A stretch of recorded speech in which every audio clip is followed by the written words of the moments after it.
Hey folks, Fernando doing another video for the More Survivalist, and in this case talking about which one is better, 357 Magnum revolver or 9mm semi-automatic pistol, one of those age-old questions. But I got one again from someone in Instagram. Furfile308 is my Instagram. If you're not follow me over there, you also have the links for my books, Street Survival Skills, a lot regarding all of this, surviving, practical stuff on the streets, self-defense, stuff that you learn in classes that a lot of people should take and they probably don't. So this is not the same thing, but it's going to be giving you a lot of information on use of firearm for self-defense, self-defense when unarmed, stuff regarding practical skills, how to improvise lots of things, information that I think is valuable for anyone that wants realistic practical survival skills. That's why I wrote it. That's what's in there. Bugging out and relocating and surviving the economic collapse. This is my book that has over 1,000 reviews in Amazon, of course, regarding economic survival, economic collapse, preparedness and survival. Having said all this, let's get to the video. So which one is better? Well, it's really up to you. There's a couple of things I want to cover. First, in terms of how much power you have in each of these guys. Now, it's no wonder, you probably understand this right away, that yes, 357 is obviously more powerful than 9mm. How much more powerful? Well, if you compare a same weight of projectiles, if you're looking at a 125 grain projectile 357 Magnum and a 124 grain projectile, both of them at 8 grams of weight, give or take, but pretty much same weight. One is going to be going at 1,400 feet per second, 1,450 feet per second, and 9mm is going to be going at 1,150 feet per second. So that's considerably less velocity. That translates into an energy of 583 feet-pound for your 357 Magnum and 364 feet-pound of energy for your 9mm. What exactly does it mean? Well, here's where I, take into account a lot of the anecdotal evidence that over the years, even though isolated, it really shouldn't paint much of a picture for you. But after so many years, and at least this is my experience in the community, doing what I do with my books, the research you do in terms of talking with people, you by far realize that yes, 357 Magnum is definitely more powerful than 9mm. This does not compensate in any way for the lack of accuracy or the lack of training. So more power, and there's the Paul Harrell videos, which are very good. I recommend you go watch them. When you see how he shoots, for example, shooting a concrete block, which, yeah, you're not going to be getting attacked by a concrete block. You're not going to be getting attacked by a gelatin block either. But you do see that the destruction capability of 357 Magnum is clearly better than 9mm. When you use it for hunting, you also will tell right away that, yeah, they drop quicker and with more authority hit with 357 Magnum than 9mm. Having said all that, again, the matter of accuracy is going to be, by far the most important one. And also the kind of projectile you're using. Commonly use the full metal jacket. That's horrible for stopping an attacker. So if you're using proper ammunition in 9mm, that's going to be closing the gap quite a bit. Not all that much, but significantly so if you use the right ammo. Now, there's a study. This is from Greg Elifritz, who for 10 years studied shootings, 1,800 shooting incidents, and he was only focusing on the ones that were relevant, not these suicides or incidents in which it really didn't matter. So he analyzed data that he felt was relevant to what he was looking, which is getting information as of what you get in terms of one-shot stops and how many rounds you need to stop someone. So let's look first at one-shot stop. And here's where you see that our calibers here, 9mm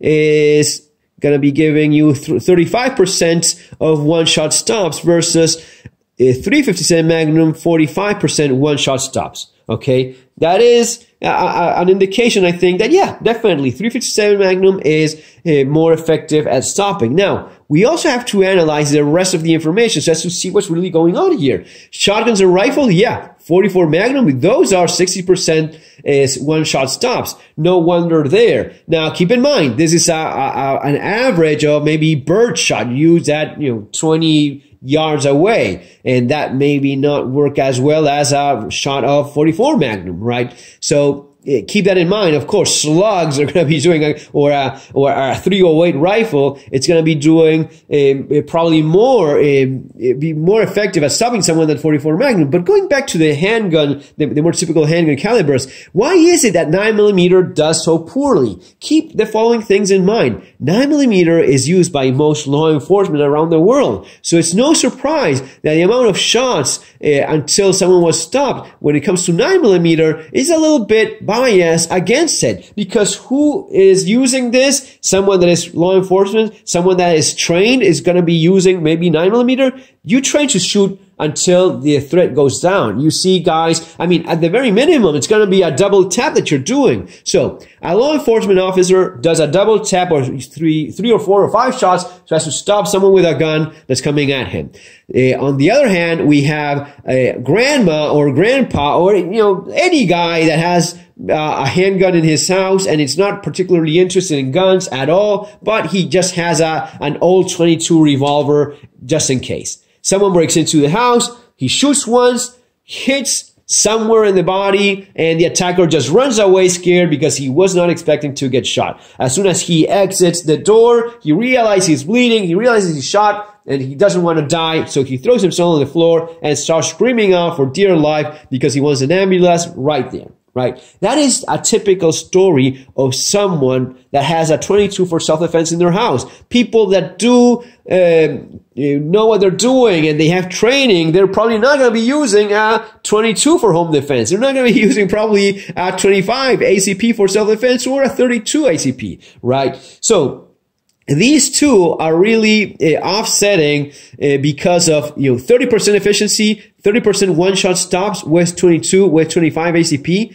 versus what? 9mm is only 5% better? Of course not. But you have to keep things into context. The amount of cops, the amount of trained people using 9mm, and that same thing is being reflected right here when you look at the amount of rounds needed to incapacitate someone. With 22, less than 1.5 rounds needed to incapacitate your attacker. With 9mm, 2.5 shots average. Why is it? Well, again, double tapping, Magnum, depending on the case.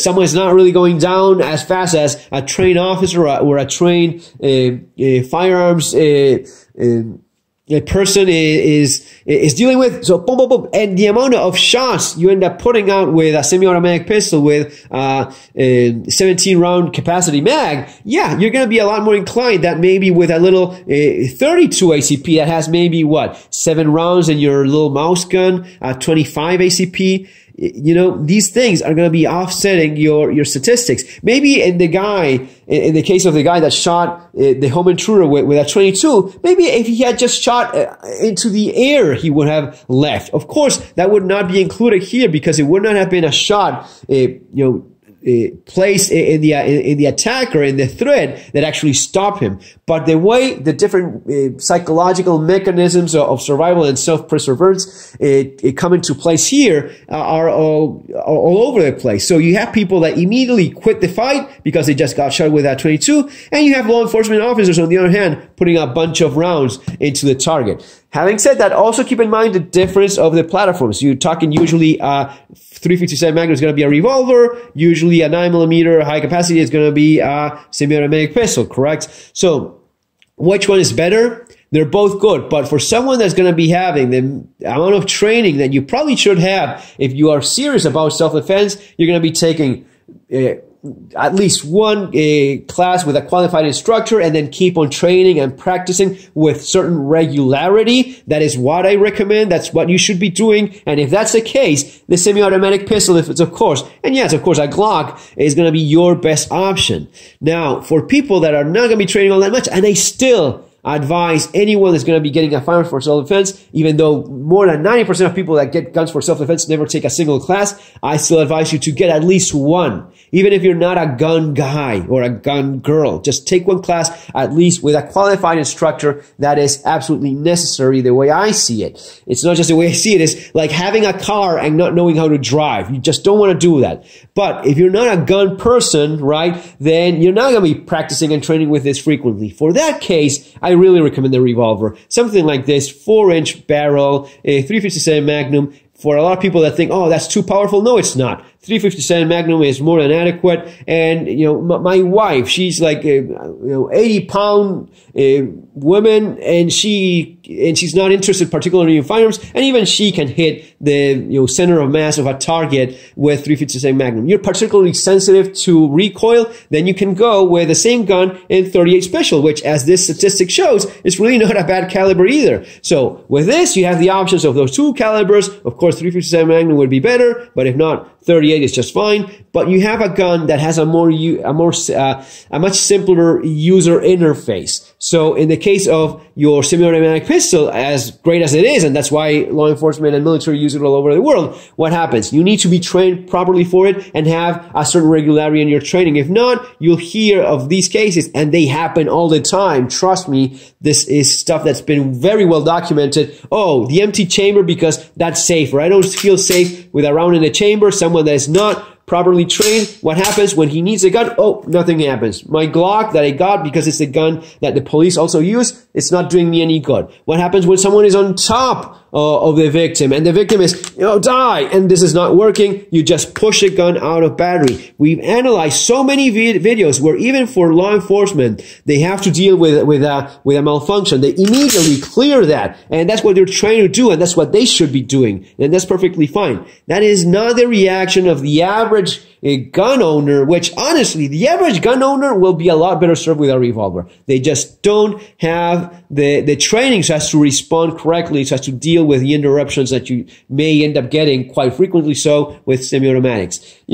They save lives nonetheless. Of course they do. A lot of people with no training whatsoever have used semi-automatic pistols very efficiently without problem. I am of the position that for someone that is in that place, in that kind of training, the revolver, especially with 357 Magnum, how efficient this thing is, with six shots, you're a lot more likely to deal successfully with the threat you're facing. Guys, it's going to be all for now. Subscribe to the channel. You have the books. If you're interested in this stuff, remember that if you don't know what you're doing, it's really, again, it's like having a car and not knowing how to drive. This would be your car driving manual if you haven't had any actual training for a few bucks. You can get it in Amazon, and I try to put some of the more important information that I learned over the years in terms of self-defense and the different classes I've taken in different countries, actually. So I think it's a good tool for people that are interested in this stuff and yet haven't done what I still recommend above everything else. Get training with a qualified instructor, and be sure he's a qualified instructor, not some of these clowns floating around that have no clue what they're talking about. See you in our next video. Take care.